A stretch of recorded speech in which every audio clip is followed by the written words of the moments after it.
O Vasco perdeu uma ação na FIFA e terá que pagar valores milionários ao Ramon e Emiliano Dias. Hoje tem jogo importantíssimo, vale o prestígio dessa camisa aqui. Nada de público zero, é lotar o estádio de São Januário. Pedrinho tá certo em aceitar convite para chefiar a delegação brasileira no primeiro jogo do técnico Carlo Ancelotti. Beleza pura, povão vascaíno, que bom ter você de volta aqui no meu canal, que a cada dia cresce graças ao seu like.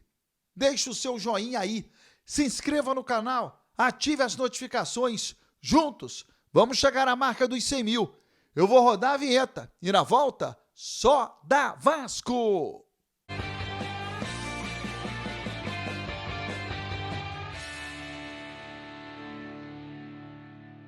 Vinheta rodada, o tempo que você teve de se inscrever no canal. O meu muito obrigado. Pedrinho tá certo em aceitar o convite para chefiar a delegação brasileira para os jogos contra o Equador, em Guayaquil, no dia 5, e diante do Paraguai, no dia 10, em São Paulo. Seleção se apresenta no próximo dia 2. Por que eu tô falando isso? Porque eu vi muita gente dizendo, mas o Pedrinho vai se ausentar do Vasco, pô, tá com pouco trabalho, como é que pode deixar o Vasco de lado e ficar com a seleção brasileira? Teve gente que criticou, inclusive, a ida dele ontem na coletiva do Ancelotti. Torcedor, o Vasco precisa estar sempre representado nos grandes eventos. Ontem foi um grande evento, a apresentação do novo técnico da seleção brasileira, e lá estava o presidente do Vasco, representando o clube. Foi convidado para chefiar a seleção brasileira em 2 partidas pelas eliminatórias e os 2 primeiros jogos do Carlo Ancelotti. Tem que ir sim. Você pode não estar de corpo presente em São Januário, mas você vai estar tomando decisões, você está antenado aos problemas. O que não pode é deixar de representar em momentos tão significativos. O Pedrinho está certo, o Vasco não vai ficar parado, o Vasco estará representado, chefiando a delegação na figura do presidente Pedrinho. Bola dentro, nenhuma dúvida em relação a isso. Time joga hoje em São Januário, público zero, vai adiantar em quê? Sinal de protesto, para mostrar que a torcida não concorda com a diretoria. Você torce para a diretoria ou você torce para o time de futebol? Não vai ajudar o Vasco, vai piorar a situação. Há muito que o que o Vasco tem de melhor é a força da arquibancada. Eu falo e repito, o time tinha que pagar para ver a torcida, e não a torcida pagar para ver o time. A torcida tem que entrar em São Januário, invadir São Januário e ajudar o Vasco a vencer. Porque só a vitória interessa. Em caso de empate, o Vasco estará eliminado. E a vergonha? E o vexame? E a história que o Vasco tem dentro da América do Sul? O primeiro clube no mundo a conquistar um título internacional foi o Vasco, num campeonato sul-americano no final da década de 40. Olha o prestígio do Vasco que está em jogo. O Vasco demorou tanto tempo para voltar a disputar uma competição internacional e agora vai ser eliminado na primeira fase? Não, claro que não. O Vasco precisa ganhar. O Vasco tem obrigação de avançar. Nem para a fase oitavas de final, de maneira direta, o Vasco vai. Passando hoje pelo Melgar, vai disputar um play-off contra uma equipe terceira colocada em um dos grupos da Libertadores da América. Pode vir aí um time fortíssimo ou não. Pode ser um time brasileiro ou não, mas quanto mais o Vasco em atividade, melhor. O Vasco não tem time para jogar 3 competições. Você está esquecendo que a Copa do Brasil voltará a ser disputada somente no segundo semestre e a gente não sabe quem será o adversário do Vasco. Será conhecido através de sorteio.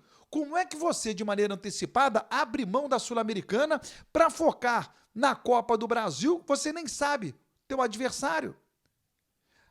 A Sul-Americana terá sequência também somente no segundo semestre e tem uma janela a ser feita.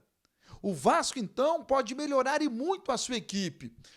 Eu não acredito, eu não confio em quem contrata, não tem dinheiro. isso é uma outra história. Mas que há uma possibilidade real do Vasco se reforçar por conta de uma janela? Claro que há. E por que você, de maneira antecipada, vai abrir mão de um jogo diante do Melgar? Eu ouvi gente falando, bota o sub-20. Não está na história do Vasco renegar qualquer competição.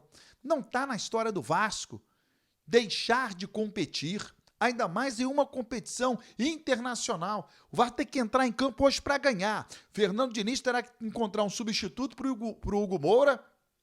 Eu acho que vai ser o Matheus Cocão, o Sforza tem alguma possibilidade, o time vai com o Léo Jardim, PH, João Vitor, Luiz Gustavo e o Lucas Piton, o Matheus Cocão ou Sforza, Paulinho e Coutinho, Ryan, Verrete e o Nuno Moreira. Sobre a ação na FIFA, o Vasco perdeu a ação pro Ramon e Emiliano Dias. Mais uma, né? Da 777, que não soube gerir a situação, o caso foi para a justiça e o Vasco, além de pagar a multa rescisória, terá que pagar multa. E os valores são milionários. Ramon Dias, mais de R$866 mil e uma multa de mais de R$15 mil. E para o Emiliano Dias, mais de R$644 mil e uma multa em dólar de $2.348 mil, um pouco mais do que isso. Ou seja, é uma multa que supera a casa de R$1 milhão, juntando aí, né, mais de R$1,5 milhão de reais. O Vasco vai recorrer, o Vasco vai ao CAS, que é o Tribunal Arbitral do Esporte. Tem sede na Suíça e lá tentar reverter esta situação. Não dá para essa dívida, no meu entendimento, entrar na recuperação judicial. Por quê? Porque a proposta para a recuperação judicial, ela já foi encaminhada, ela está no processo. Eu não tenho convicção que novas dívidas poderão entrar na recuperação judicial, eu penso que não. E pior, se você tem o Vasco contraindo novas dívidas durante a recuperação judicial, é decretada a falência. É um acordo que você tem perante a Justiça. Durante 2 anos na recuperação judicial, a Justiça, inclusive, fica marcando em cima para que nenhuma nova dívida possa ocorrer.